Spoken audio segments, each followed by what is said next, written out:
Hey, happy July 4th, everybody. July 4th, 2020. 2020 hasn't been too great of a year, has it?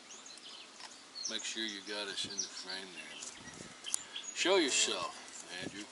Cameraman. What's up?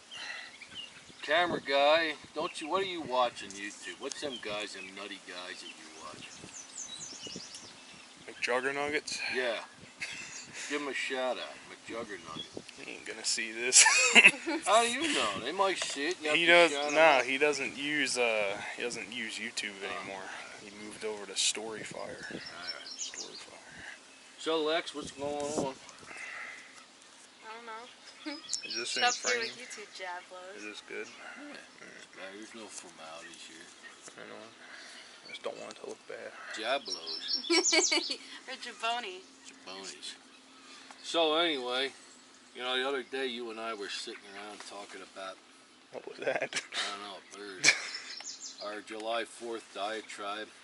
Well, it started because I sent you that video of the dude trying to back up a trailer for a boat. There was this guy trying to back up this boat trailer, and he really was awful at it. He's back, I mean, it was ridiculous. Now, I drive trucks for a living, so I look at that and I laugh at it. But I understand not everybody deals with boats and trailers. This guy was really bad. Boats and trailers. And then it led into this whole diatribe of Well, yeah, because you know the dude. July 4th people. You know the dude bought the boat, not having ever used, or maybe not used one, but ever having owned one before, right? So they get to the lot and they're looking. And the people at the dealership hook it all up with the car and the trailer and everything. Yeah, they have it all set up for them. They put in the actuator, brakes, and all that stuff, the unit and all that. So they hook it up and they say, what was the guy's name? Was it Jeremy? We could go with like Brad. All right, let's do that. So they're like, here, Brad, here it is. Now, Brad has his wife and his daughter in the Escalade with him. It's all hooked up to the Escalade. And they're like, wow, Dad, look at this. You're driving this big thing now. He's like, no problem, girls. Isn't this cool? This is what they worked their whole life for, is this moment. This is why he went to college and all this stuff to get this boat. Now they got the boat. Now what? They're pulling out. Oh, you just know Brad reaches over and grabs Cheryl's knee. Make sure you got it in the frame there, buddy. Right? Like he reaches over and he grabs Cheryl's knee. Oh, yeah, yes. And he's like, I can't wait to get my girls on the lake this weekend. Yes, yes, they're going to get it. Yep. So then... So they head north. Yeah, Brad's like, okay, is everyone's phone charged? Because it's a long ride up north, even though it's like 3 fucking hours. Right. They stop in Clearwater. And you know, that it's kind of tight, and he doesn't know the dimensional analysis of this trailer now. So he goes to pull in, realizes he can't do it, so he's like, we'll hit the next one. Yeah, he just acts like, it's no big deal. Okay, we'll keep going. So they end up getting up a little bit north. He sees this wide open bay, fuel pump, and he hits it. So, wow, it's a little more than I thought. Well, they get up to the, besides the fact he forgot he's towing a trailer, so his fuel mileage is way down here compared to what it normally is. He's like, man, we're losing a lot of gas today. Well, because you're pulling a trailer, but he didn't think about that. All right, they get up to the lake. It's one of these houses that's up on a little bit of a hill, and it's got a curve in the driveway that he forgot about because he has a trailer. Never thought about it before, but now he's got a boat. It's like a long dirt, barely single lane driveway. Right. It's just surrounded by trees. Like, never gave it a thought. How am I going to get this boat? It's got like the grass patch in the middle. Yeah. You gotta ride over it. It goes up through the woods and it has a turn, like a little S turn in it that he never considered with this. Right. So he pulls right in like he owns the place. He pulls right in.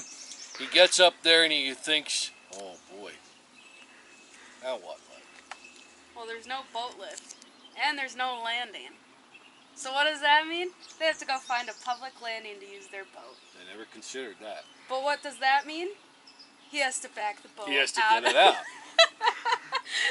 So now what happens is somehow he makes it through the turn. He gets up to the house. Now there's very little room to turn this thing around. He never considered any of this when he bought the boat. Hold on, can I ask something? Yeah. How big of an incline is this driveway? Not real big. All right. Just a little slight incline. Right, right. So he turns around. He's up there trying to turn around, not paying attention, and he takes out the one windshield with the boat with a tree branch. Knocks it right out. And his dog's like, Dad, look what you did. He's like, oh, they're designed for that. You know, he's playing it off real cool. Inside, he's like, oh my God, this is a nightmare. But he's playing it off real cool. Like he knew the whole time this was going to happen. Or in the back of his head, he's like, oh, the boat warranty should cover this. Yeah. He's trying to play it off. But now he's already wrecked a new boat. Took out the thing. Finally gets it turned around. They all get out. They're like, he's like, I can't deal with this anymore. I never thought about it. So they just go in the house for the night. Yeah. End up spending the entire weekend. Never took the boat off the trailer once because he's not sure how to do it. He doesn't know where to take it. He forgot he can't get it in here because he has no dock. Complete waste of space. This boat. And money, because they might try to use it one other time, and then they'll winterize it, and then it'll sit there for 8 years. Right. Covered. And then every so often he'll go out when he parks it down in the suburbs of the cities, and he gets a squirrel's nest out of it. You know, there's a couple squirrels in there, and the boat's starting to get faded on the bottom. The wheels, one of the wheels flat in the trailer. He never actually repaired that one windshield he busted Never out did with that. the tree branch. Never used it. Only does pay the lease, the loan on it, and the insurance every year. And then he's going to put it on Facebook Marketplace and say nothing's wrong with it. Kids are just grown and we don't use it anymore. Right. We don't do the kids are grown and no more reconnect weekends. The wear on the bottom is how much we've actually used it. And this is what July 4th is all about. And these are the same guys that you run into on the highway that don't know what they're doing either. Welcome to America. This is what we all strive to have. Yeah, the American dream. The American dream. Trump 2020. See you guys.